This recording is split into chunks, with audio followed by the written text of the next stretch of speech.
Hi guys, it's your boy Big Les of the Big Pop. Welcome to another edition. WrestleMania is just around the corner and this is a special WrestleMania edition of the Big Pop. Today I'm going to be counting down my top 10 matches from WrestleMania. It's my top 10 matches from WrestleMania, so this is just my opinion, this is not fact. If you don't agree with me, I'd love to hear from you in the comments, so comment down below what you think is the greatest matches of WrestleMania, if you're interested. Also, like, favourite and subscribe so you'll be able to see when I've done another video like this. So, let's get straight into it. So, at number 10, I have voted for Kurt Angle versus HBK from WrestleMania 21. Now, the storyline going into this was that Kurt Angle was eliminated from the Royal Rumble by HBK. Kurt Angle didn't like that, basically flipped out, eliminated Shawn Michaels from the Royal Rumble and smashes him up with the steps, leaves him bleeding. They feud over it until WrestleMania comes, and the match itself, oh what a match. It goes from technical to brawling to outside the ring action, and it's just a great match from top to bottom. So coming in at number 9, I have gone for Bret Hart versus Rowdy Roddy Piper from WrestleMania 8. One of my favourite matches as a kid, from the first ever WrestleMania that I watched as a kid as well, which is WrestleMania 8. There's some other great matches on that card as well, like Ric Flair and the Macho Man. The main event, not so great, Hulk Hogan versus Sid Justice. Famous for Papa Shango missing his cue and not coming out at the right time. But back to Bret and Piper. The story with this match was that, you know, they were friends and it was who was the better out of the two. And then during the match, there's a sort of story of Rowdy Piper conflicting on whether to cheat.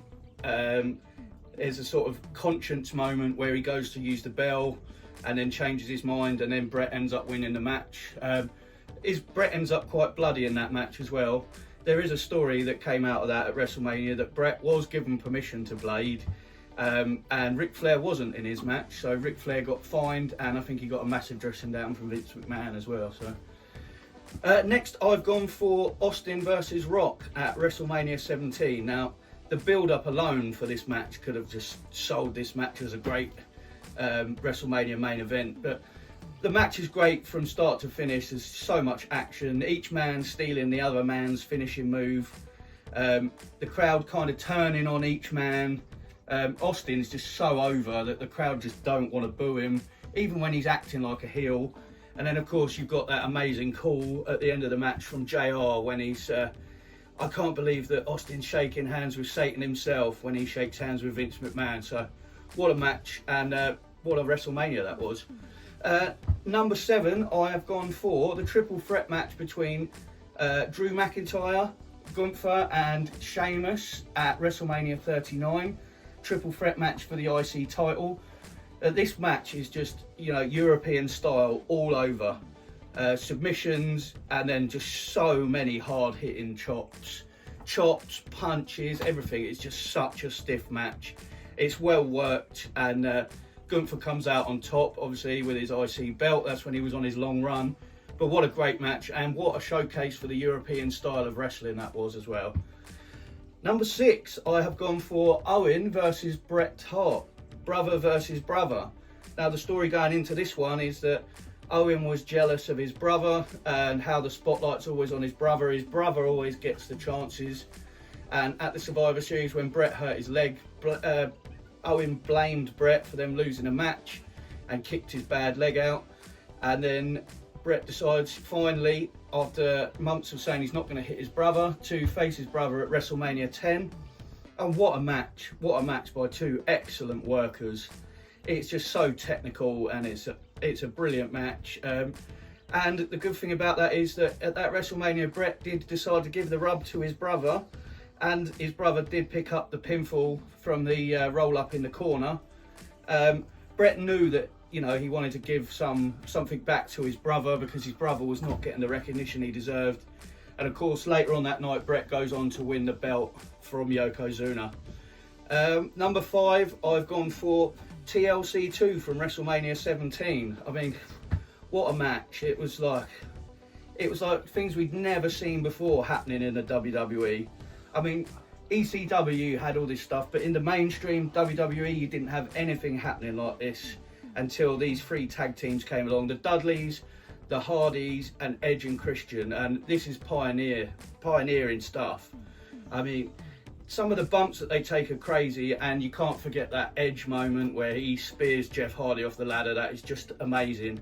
So that was number 5. Number 4, I've gone for HBK versus Ric Flair. You'll notice one of these names keeps cropping up in this list, Mr. WrestleMania. He's got that name for a reason, and it's just that time of year when he just seems to be on the top of his game whenever WrestleMania rolls around. So the story of this match is, if Ric Flair takes another pinfall, he has to retire. So they're doing the whole old yeller thing again with Ric Flair, wants to put him out of his misery. It's the only way they could make Shawn look like a heel in this match. And then it ends with the infamous "I'm sorry, I love you" before the sweet chin music. And then Ric Flair gets his little walk off into the sunset. Although, as you know in wrestling, these retirement angles never last. He was wrestling 2 months later in TNA, so didn't really last, but he hasn't wrestled again since in WWE. At number 3, it's a bit of a difficult one putting this in because of one of the people who's in this match, but it's just such a good match it had to make my list, to be honest. And that is the main event of WrestleMania 20, Triple H versus HBK, he's in it again, and Chris Benoit. Now, if we can just put aside what happened afterwards, just focus on the match itself. The storytelling in this match is excellent. Leading into it, Chris Benoit has won the Royal Rumble, and he's the #1 contender. He chooses to face Triple H, but Triple H and Shawn Michaels, their story's not finished. Those two went through a whole year worth of rivalry, Hell in a Cell matches, I think they had 3 stages of Hell match maybe. They had the SummerSlam one where Shawn came back, and Shawn Michaels interjected himself into this title match. I mean, the title match is great. There's so many near falls, submission attempts, things like that. It's a great match. It's just a shame what happened afterwards.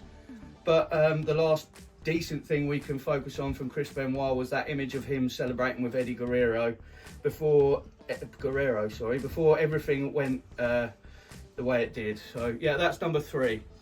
Number 2, now this and number 1 was so hard, but number 2, I have gone with Undertaker versus HBK, number 2, career versus streak. So if Undertaker loses, the streak is dead. If Shawn Michaels loses, then his career's over. They'd had a fantastic match the year before, but this one just topped it. I mean, there was so much at stake, and they just seemed to work that extra bit harder. I mean, if that was possible compared to the match the year before, but I don't know how they did it, but they topped the match from the year before. So great match and historical. It was hard not to pick that as number 1, but coming in at number 1, my favourite ever WrestleMania match is Stone Cold Steve Austin versus Bret Hart in the submission match with Ken Shamrock as the special guest referee. I mean, how can you not love this match as a wrestling fan? I mean, the storytelling in this match is amazing.